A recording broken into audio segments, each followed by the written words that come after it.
নমস্কার, কেমন আছেন সবাই? আজকের ব্লগটি শুরু করছি সন্ধেবেলা থেকে। রথের দিন তো রথের মেলায় যাওয়া হয়নি, তাই আজকে শাশুড়ি মা, আমি, আমার ছেলে আর আমাদের পাশের বাড়ি একটি মেয়ে আর কি, তাকে নিয়ে আমরা সবাই মিলে যাচ্ছি এখন রথের মেলায় ঘুরতে। চলুন, রথের দিন যাওয়া হয়নি, আজকে তো জমিয়ে ঘুরতে হবে এবং আপনাদেরকেও ঘোরাতে হবে। চলুন যাই তাহলে।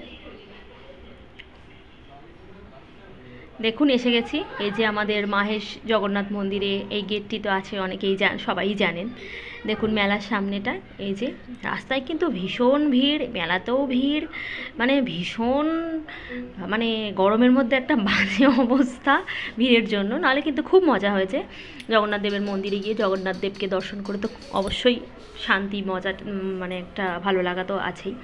দেখুন প্রথমে মন্দিরে ঢুকেই এরকম তিলক করে দিচ্ছিল এই মাসিমা, তো ওনার থেকে এই যে তিলক করে নিলাম সবাই মিলে, আমি, মা আর আমার ছেলে সবাই মিলে তিলক করে নিয়ে তারপর মন্দিরে ঘুরে দেখব। মন্দিরে জগন্নাথ দেব যদিও ওনার সিংহাসনে এখন নেই, উনি ওনার মাসির বাড়িতে আছেন।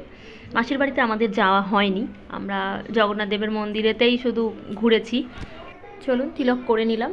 এই যে আমার ছেলের চুলগুলো খুব সামনে আসছিল, তার জন্য আমি ধরেছিলাম এরকম। তিলক করে নেবার পরে এই যে মন্দিরের সামনে চলে এসেছি। আমার ছেলে একটা ছবি তুলে দাও, ছবি তুলে দাও বলছিল, তাই ওকে একটা ছবি তুলে দিলাম।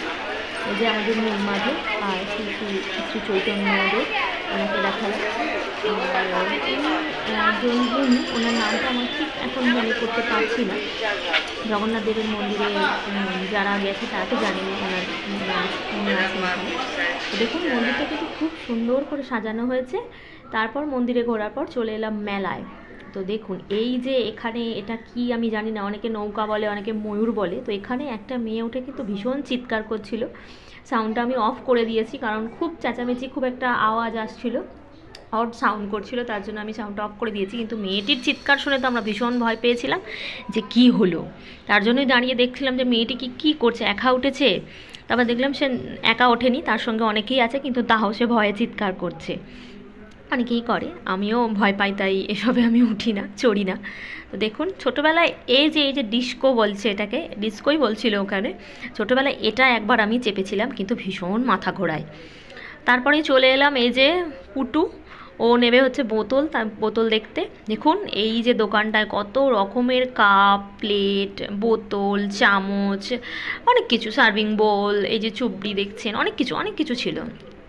তারপরে আর কি বলবো, অনেক কিছু ছিল, মানে বলে শেষ করা যাবে না। তার পাশেও এই যে দোকানটা দেখুন, এই দোকানেও কিন্তু অনেক কিছু রয়েছে, ওই সেম জিনিস কিন্তু এখানেও রয়েছে।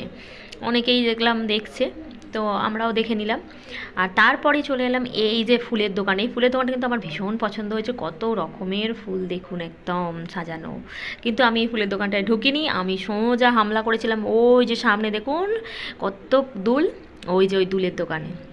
কিন্তু দুঃখের বিষয় কী বলুন তো, এখান থেকে আমি একটা দুলও আমি পছন্দ করে নিতে পারিনি, কারণ আমি যেমন খুঁজছিলাম এখানে কিন্তু সেরকম ছিল না। আর পুটু অনেক দোকান ঘুরে ঘুরে অবশেষে সে একটা পছন্দ করতে পেরেছে, আমিও পারলাম না খালি। তো দেখুন এই যে এই হারগুলো কিন্তু খুব সুন্দর হ্যান্ডমেড জুয়েলারি। ওই দিদি বিক্রি করছিলেন যিনি, উনি বলছিলেন যে এগুলো কত করে বলছিলেন, 100 টাকা করে হয়তো বলছিলেন। আর যেগুলো নিচে রাখা আছে ওগুলো 120 আছে, 130 আছে, অনেক রকমের দাম আছে। এগুলো কিন্তু দেখতে ভীষণ সুন্দর এবং পুরোটাই হাতে তৈরি, খুব সুন্দর লাগছে। আর ওই যে দিদি বিক্রি করছে ওনার ব্যবহারও কিন্তু খুব ভালো ছিল। দেখুন আমি এটা দেখছিলাম নেব বলে, কিন্তু এটা আমি নিইনি, কারণ আমি একটা অকেশনের জন্য নেব ভাবছিলাম, সেই শাড়িটার সঙ্গে এটা ঠিক ম্যাচ করবে না, আমি যেমন চাইছিলাম ঠিক সেরকম পেলাম না। তো যাই হোক, কিন্তু আমার ছেলের পছন্দ মতো জিনিস সে পেয়ে গেছে। এই যে বন্দুক দেখুন, এই যে একটা আওয়াজ হয় এর ভিতর থেকে, ও কিন্তু ওটাই নেবে। অনেক পুরো সারা মেলা ঘুরে ঘুরে ওর পছন্দের জিনিস পেয়ে গেছে, এই যে এখান থেকে মা নিয়ে নিচ্ছে ওটা। আর আমি তখনও খুঁজছিলাম যদি আমি কিছু পাই একটু, তাই এদিক ওদিক ঘুরে। তো ছেলের বন্দুক দেখে নিন, এই যে সে তো ওখানেই তো বাজাতে শুরু করে দিয়েছে, ওই কাকু খুলে একটু দেখিয়ে দিচ্ছে যে কীভাবে বাজে, দেখে নিন। তারপর আমরা আবার জুয়েলারির দোকানে গেছি, ওখানে গিয়ে পুটু নিয়েছে ওখান থেকে। আমি এখান থেকে কিছুই নিতে পারিনি, আমার পছন্দ হয়নি আমার। যাই হোক, পরে কোনো দিন নেব। দেখুন প্রচুর ভিড় ছিল, কিন্তু হ্যাঁ রথের দিনের থেকে কম ছিল। রথের দিনে একটু ভিড়টা বেশি থাকে, কিন্তু ওই দিন খুব একটা ভিড় ছিল না, মানে ছিল, মানে রথের দিনের থেকে কম ছিল আর কি, এরকম।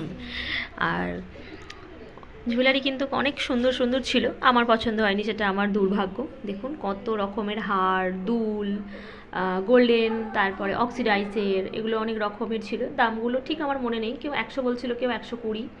তারপর পছন্দ মতো জিনিস না পেয়ে খেতে চলে এলাম দেখুন মকটেল কাউন্টারে।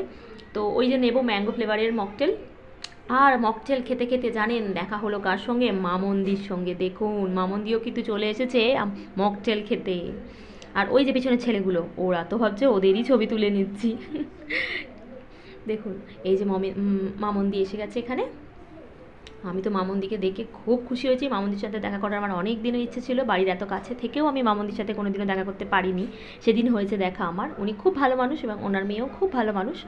তারপরেই দেখলাম যে এরকম কিছু একটা এখানে ভাঙছে, কি করছে? বরফ ভাঙছে দেখলাম। তো এই বরফগুলো কি করবে জানেন? ওই দেখুন ওখানে কিছু একটা বানাচ্ছে, হয়তো ওখানে কিছু একটা করবে ওইটা দিয়ে। আর তারপরেই আমার ছেলে বায়না করছিল এই যে এই জিনিসটাই চড়বে বলে, এটাকে কি বলে, জাম্পিং বলে হয়তো। ও কিন্তু এইটায় চড়তে গিয়ে কিন্তু পায়ে লাগিয়ে বসে আছে, পায়ে তার এখনও ব্যথা।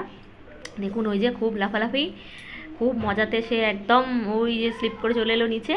এই যে ঘেমে স্নান করে গেছে, দেখুন এই যে পায়ে ব্যথা লেগেছে, এখন চুপটি করে বসে আছে। চলুন তাহলে বাড়ির দিকে গুটি গুটি পায়ে যাওয়া যাক, রাত অনেকটাই হলো। তো ছেলের এখন পায়ে লেগেছে, সে এখন তার ঠাম্মাকে বলছে যে আমার পায়ে ব্যথা লেগেছে। আর যাই বাড়ি গিয়ে একটু ওষুধ লাগিয়ে দিয়েছিলাম, এখনও ব্যথাটা সেরকম কমেনি। তো দেখুন এই যে আমাদের জগন্নাথ দেবের রথ দর্শন করুন। আমরাও রথ দর্শন করে নিয়ে জয় জগন্নাথ বলতে বলতে বাড়ির দিকে রওনা দিই।